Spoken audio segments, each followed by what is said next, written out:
ఉమ్మడి నెల్లూరు జిల్లా వెంకటగిరిలో వైసీపీలో వర్గ పోరు తారాస్థాయికి చేరింది. నియోజకవర్గ సమన్వయకర్తగా కొనసాగుతున్న నేదురుమల్లి రామ్ కుమార్ రెడ్డికి టికెట్ కేటాయించడంపై మెట్టుకూరు ధనంజయ రెడ్డి అసహనం వ్యక్తం చేశారు.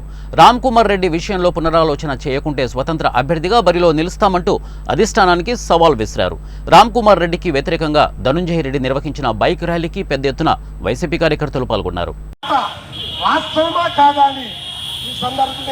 ఈ సందర్భంగా మీ అందరికీ తెలియజేస్తున్నాను. చేనేత కార్మికులకు 10,000 ఇవ్వడం జరిగింది.